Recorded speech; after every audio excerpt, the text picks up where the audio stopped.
Hey everybody, I hope you're having a great week. So many of you sent me this video from Instagram posted by a place called Billet Pro Shop. So I had to download their file and print my own to test. Most of you simply wanted to know what I thought of it, and I appreciate your faith in me. A couple of you suggested that this clearly shows that I don't know what I'm talking about when it comes to anti-squat. Well, it doesn't correctly demonstrate anti-squat at all, if that's what you're thinking.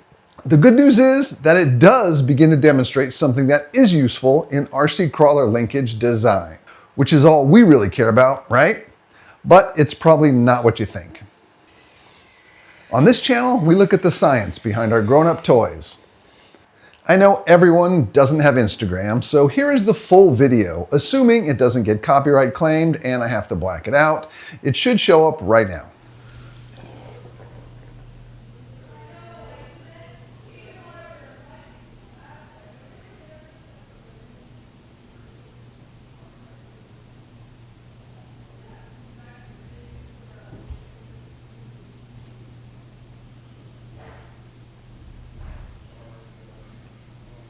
It appears as though Billet Pro Shop makes engine parts for full-scale race cars, as near as I can tell. The video doesn't have any audio narration or description explaining what this is supposedly demonstrating. My assumption is that they think they are demonstrating how anti-squat changes with link geometry. And some crawler builders will want to point out how the linkage is pushing the front end down. Something I have been saying is impossible, so what's really going on here? I don't know anyone at Billet Pro Shop, and I doubt they'll ever see this, but in case they do, I mean no disrespect whatsoever. This is a fun little desktop demo that starts a great conversation. Plus they are Canadian, so we know they're super nice. Also, I've seen this same type of demo elsewhere on YouTube, mostly concerning 4-bar drag racing cars. Let me show you what's really going on and why it doesn't quite demonstrate anti-squat. So here's the download I got from their website, and I've got these pins set the same spot that's in the first video, and let's take a look at what happens here. The nose points up, but what you don't really get from this video is that these links aren't actually pushing and pulling the front end. This front end is completely free to move still. So these links aren't actually pushing on it. So something else is going on. Now let me try the other settings. I believe this is where the other one was. And what does the front end do now? It points down. Okay, exactly like in the video. However, again, I'll point out that these links aren't pushing and pulling on the front end. This front end is completely floppy. There's no forces being transferred from the links to the front end. So what is going on? What's actually happening during this demonstration is simply a weight balance. This vehicle, even though it's plastic, it's pretty thick and it has some weight to it. Now what happens is when these links are pointed toward each other, you get something called the instant center, which is if you draw a line straight from both of these links, they're going to intersect at some point. In this case, it's right here. So that point is the pivot point about which the front end wants to rotate.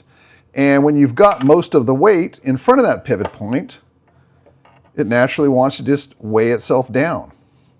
And this is not a demonstration of anti-squat by any means. It's just the weight of the front end pulling the car down.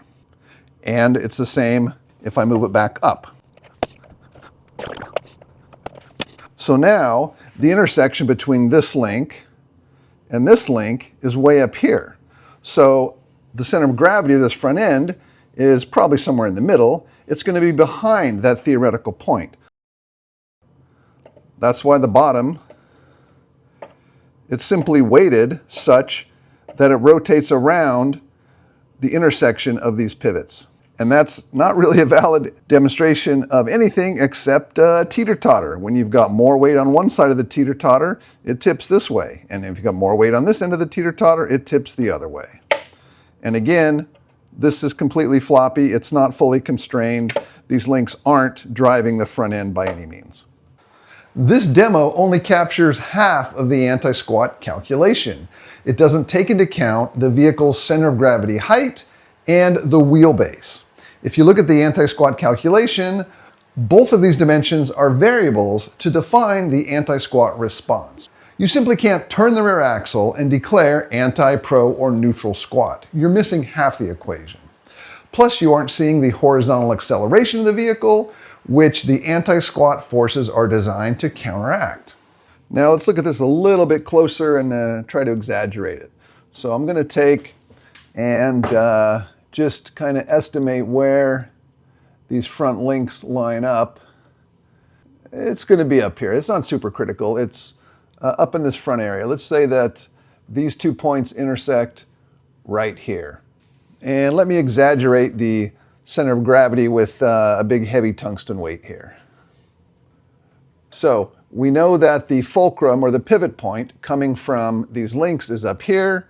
Center of gravity is back here. Naturally, it pivots down.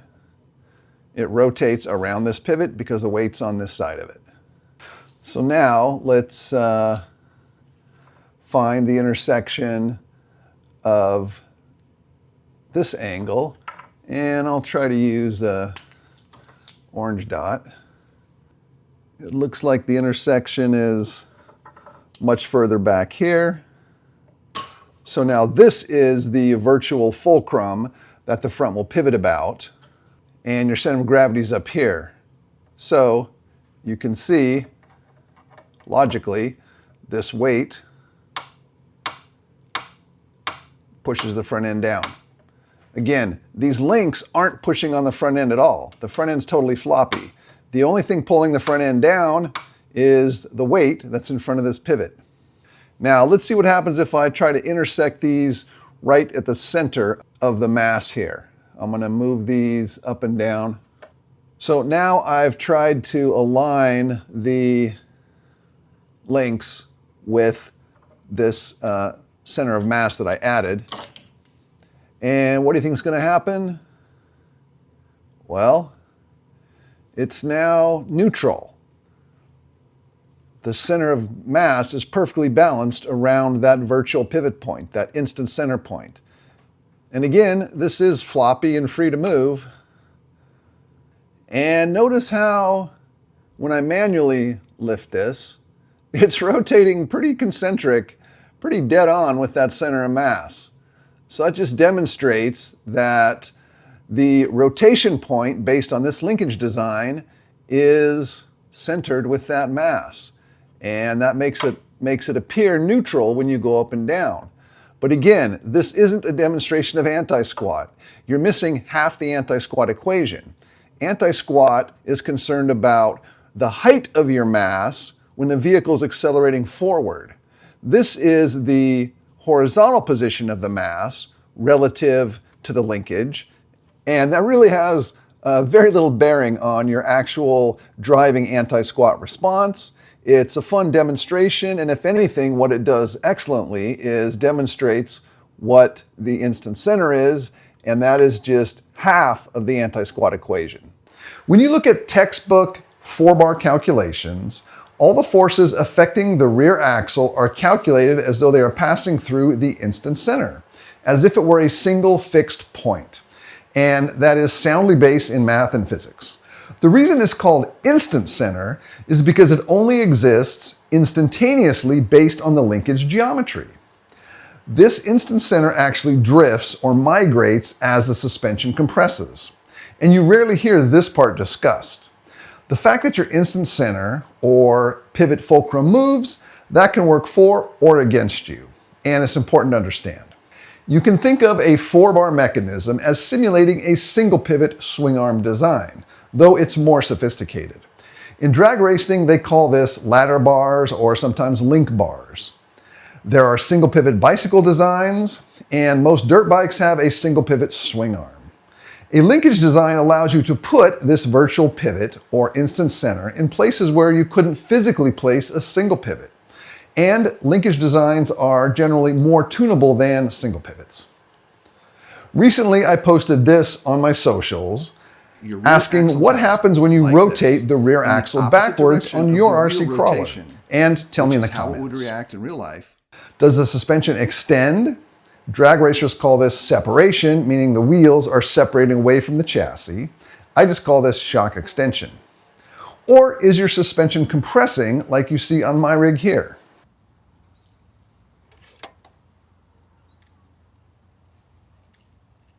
Twisting your axle by hand is the same as this desktop demo, and it does not illustrate pro squat or anti-squat because it's only half of the calculation. The takeaway from this video should be an understanding of instance center.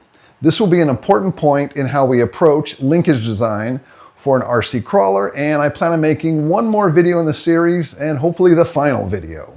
This is where I will cover linkage tuning and anti-squat specific to scale RC crawlers. I hesitate to call it anti-squat tuning because on a slow-moving crawler that's pointed uphill, you only have this axle rotation component, this static component. There is no acceleration in play. And the CG height is, well, very high on a steep incline. It's a very unique use case, and stay tuned for my take on that.